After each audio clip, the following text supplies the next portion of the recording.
Hello for part two. I'm gonna say it cut off for a reason, but continuing that story on my dream with the clown. If you haven't watched the first part, I'd say please watch the first part before you continue with this.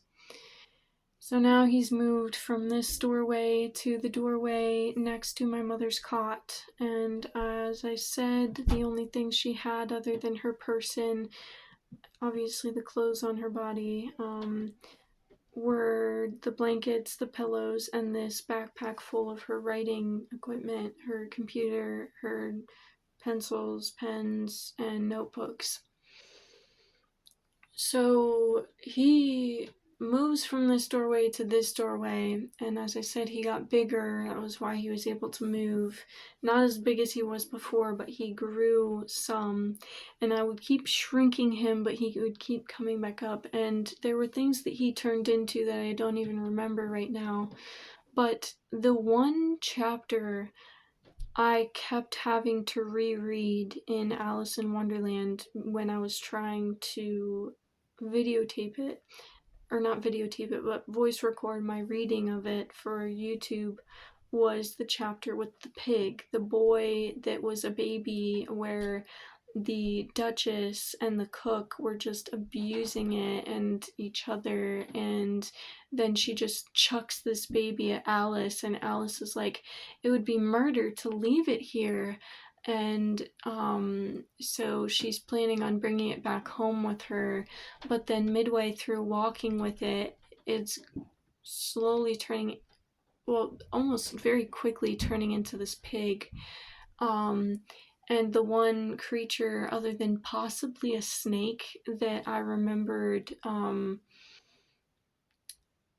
the clown turning into was a pig. And I don't know how I interacted with it much when it was one, but it was this ugly pig. Um, and sorry to pigs, I think they're very cute animals, but this was like an ugly, creepy little dream pig. So not saying something on pigs in general, beautiful creatures in their own. Um, but I do think he was a snake, like representing that type of, the way that Satan embodied the snake and got Eve to bite the apple, got her to like do this thing she wasn't supposed to. The way that in the Jungle Book, the same voice actor that did Winnie the Pooh said, "Trust in me," and hypnotized Mowgli into um, letting the snake slither around him until he was going to eat him.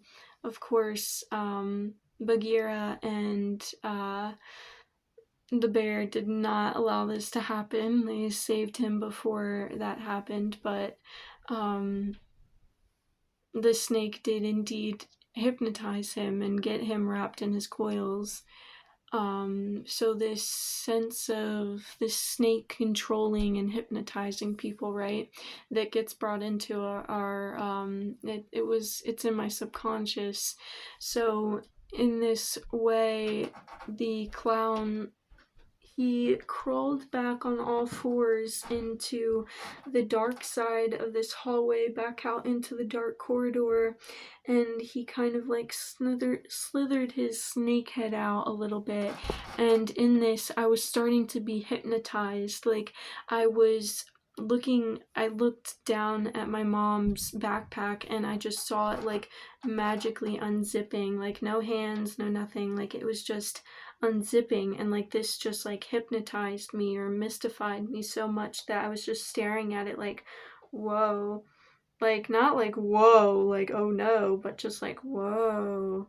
Like I said, like kind of like hypnotized. And so I was just like stuck there like watching it.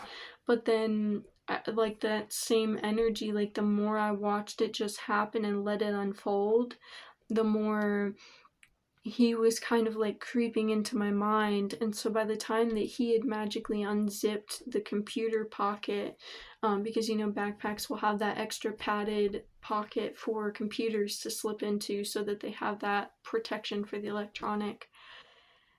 And after he unzipped that, he had me reach in there because he wanted that story. He wanted what my mom was writing, and she had already moved pretty much all the notes that were in the notebook into the actual story that she was writing in the computer. And he wanted me to, I started to grab the computer. I had fully held it, and as soon as I recognized like what it was and what was going on, I snapped out of the hypnotization of, oh, he just like undid that backpack zipper, ooh. And then it was, oh, I'm holding my mom's computer and I know it's not for me, he wants this. And I dropped it. Like, I straight up dropped it because I was like, no matter what, if he's controlling me, like, I can drop it and it's still in my mom's nest. And this is when it startled my mom back into attention as to what was going on. And she looked up at me and she was like it was kind of like blurred out, like I didn't hear any of it, but I felt the energy. And I could like see that she was like telling me like basically like, what the fuck, like why is he still here, like take care of this, like I know you can do this, like just get rid of him. And she wasn't gonna intervene, she wasn't gonna push any further, but she was definitely like, hey, like what the fuck, like you know what to do, like just do it, get rid of this guy. And so after she was startled back in and she said that, that really snapped me back into it. And he, whatever else happened with that, but he shrinks back into the darkness because he knows that if I belittle him anymore, then he'll just completely disappear. And after that, it's like he was escorted back down to, if you remember that flooded scene in the basement of the movies where he's just kind of like, he's lives in the sewer, right? So like he gets escorted back down to his place, basically like back put in his place, you know.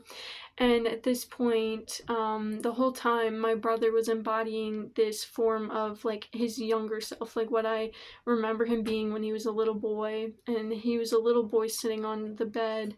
But then in this moment, it was still my little brother, but in that protective side of him that was the one who escorted Pennywise down. And I could feel that like he still had some like, not hesitancy, but a little bit of fear of some sort. I don't know what word to put to that exactly. As he literally submerged, not submerged completely, but walked fully into like his torso because he was like this tall man. And like pretty much like walked into his torso, into the water, escorting Pennywise back down to make sure he watched him go down the steps into the water and fully go back down into whatever fucking hole he came from. And I wasn't actually there in like with them in that part of the dream, but you know, my acknowledgement, awareness of that had been I had seen what was going on because it's a dream setting, so I could see it all. And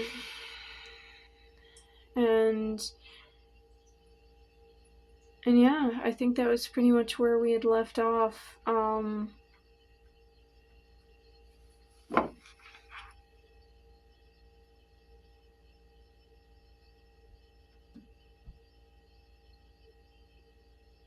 Just checking over this to see if there was anything that I had left out.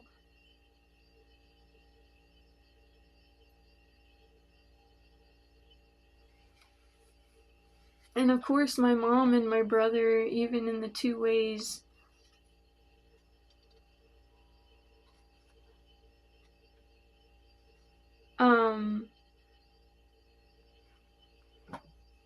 Oh, that's why I went to my mom. That is what I missed in my recollection of this.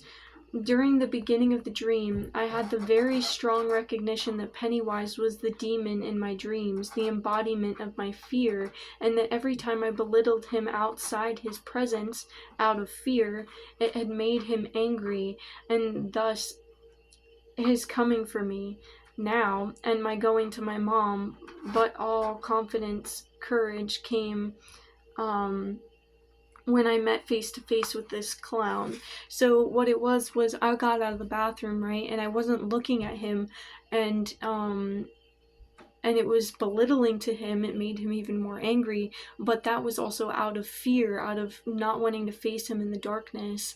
Even though I knew I held my light, that's why I wasn't completely terrified that he was there. I wasn't completely terrified of his presence, but I was still fearful of acknowledging it in that moment without feeling secure in myself. And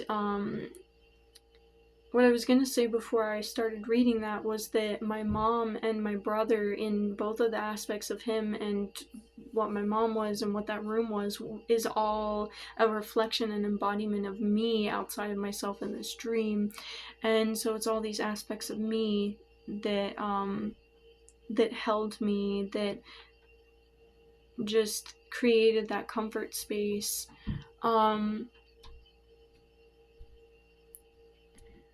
But so I walk out of the bathroom, and that's when that presence of knowing that he was behind me, it wasn't just knowing that he was behind me, it was as if I was physically there in this dream, and I had the same cognition that I do now of like, I can talk about this as if it were a dream.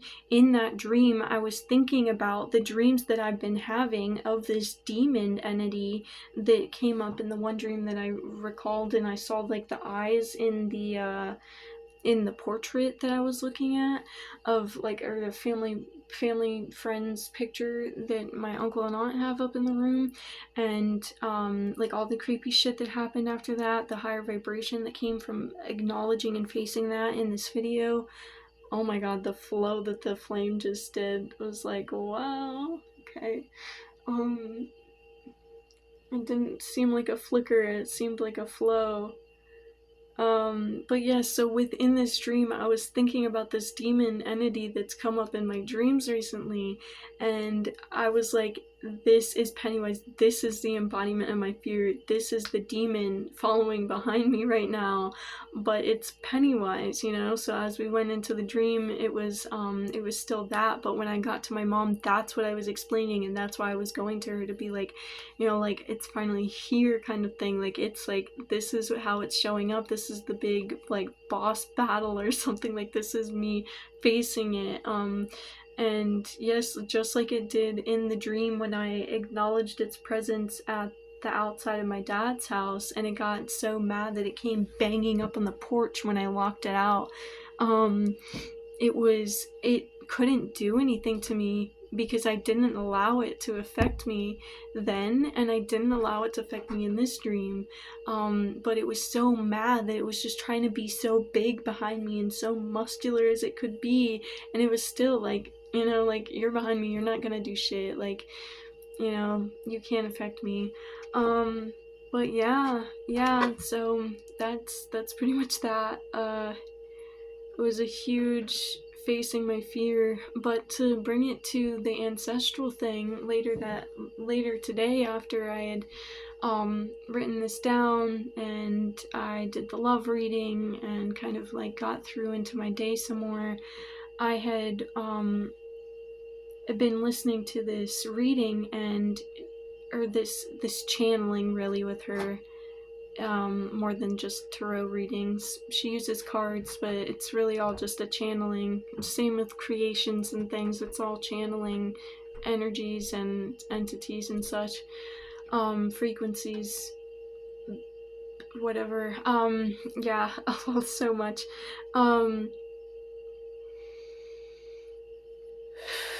So that was because I breathed out.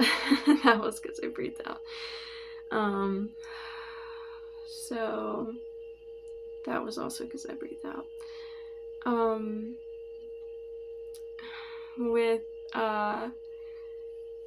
the ancestor thing that came up, it was talking about how we as the collective that listened to this reading, obviously, or this channeling, but I'm going to talk about it as in relation to myself because I don't know of any of the other people or anything like that. But so it was talking about how I had come to face, heal, and so many things have been saying like that the ancestors are healing things through me. And I felt that so deeply. Like there are things that are not necessarily my own, but feel like it's from either past lives or past like ancestors, and it feels like it's still part of my line of existence in a way. But then there's things that are energies of other people's that I can also differentiate, like all of these different things. It's actually so wild to put that into, like, to back out of my own perspective, but think of it as someone who doesn't like connect with these things. To hear that is just kind of like a wild way of experiencing life and such. But point being that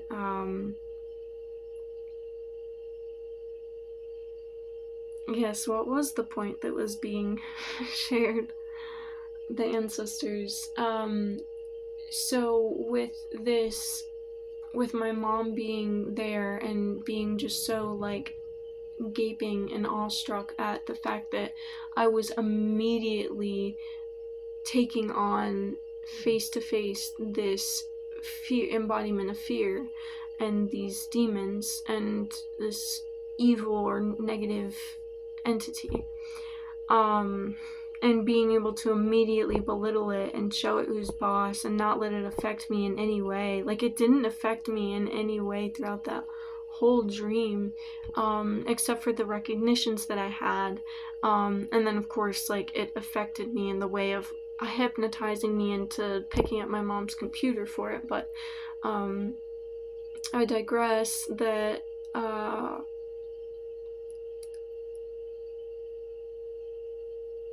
when I faced it in that way, that was the final thing of like ending that generational or ancestral line of allowing whatever that fear was to project into our lives and control us anymore. That was the final no and stance, and fortifying my boundary. Again, one of my affirmations is I protect my peace and fortify my boundaries. And it's interesting as well because I feel like within the past few days, after starting to really get into saying these every morning, every night, and throughout the day whenever I feel called, I normally, when I go take a break in the, not even necessarily a break, I just need to use the bathroom at work, and if I bring my phone in there, I will generally, from the past few days, I will go in there at least once during my shift and read over my affirmations out loud in the bathroom again. And when I'm home, I read them as I feel called or state them as I feel called. But with that, it's feeling like through my dreams and through my life, like with the boundaries I need to set with even the people that are and the ones that I want to keep in my life, it is like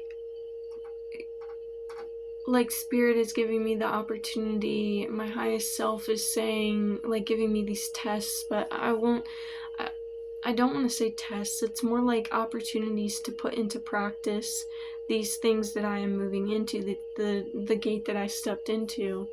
And so if these are the affirmations that I'm going to be saying, and this isn't how I used to be living my life, then there are going to be more opportunities to solidify in that reality, in those truths of those affirmations.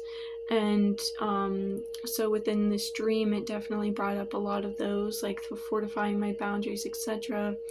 And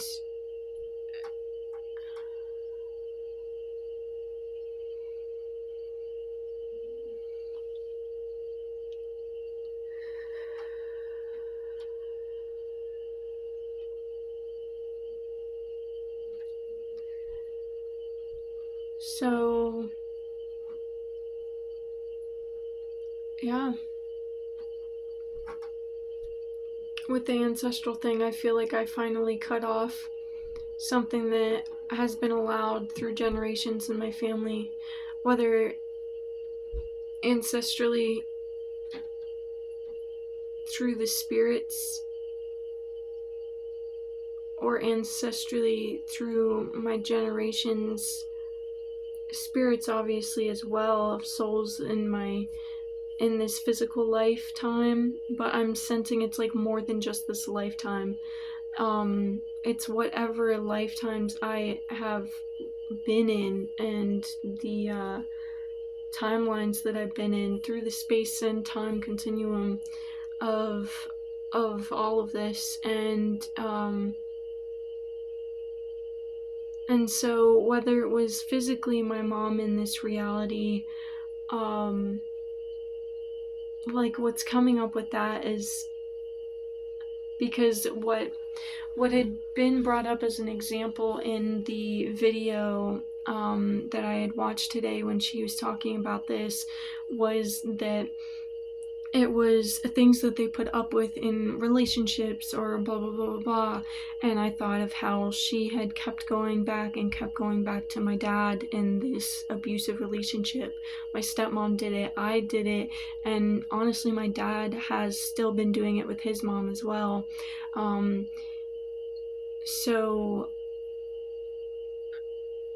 it's but in the way that I have been getting signs for the past few years now that there is something that the women in my family have been holding on to, and I feel like it is something to do with our seeing our worth and truly embodying our truth and our light. And I'm getting chills as I'm saying this. The light on the flame is flickering and flowing as I say this. And one of the ways that it was shown in this physical reality, in this physical existence, was through the relationship that my mom and my dad had, where she did not fully recognize and accept her worth and truly appreciate that with the actions that she took to keep putting herself into those situations with that abusive partner, and how that trickled down to me consciously, subconsciously within this reality in this body, but also spiritually through these generations that I've carried in these lifetimes. So in that moment, that was like that final no, and that block, that fortifying my boundary and allowing me to open that gate as soon as I woke up. That was the energy difference, was that this gate was now open after the other door shut. Oh my god, yes, I shut that other door even though it was draperies and I didn't need to close off my energy. I shut that guy out. I put him in his place. I closed that door and another one opened, and now I'm truly able to embody my truth because I let go of what was keeping me anchored down in these lower dimensional and lower vibrational timelines of myself, and now I'm stepping into this truth and higher timeline. Wow. Yeah. Thank you for being here and listening to that and being part of my safe space.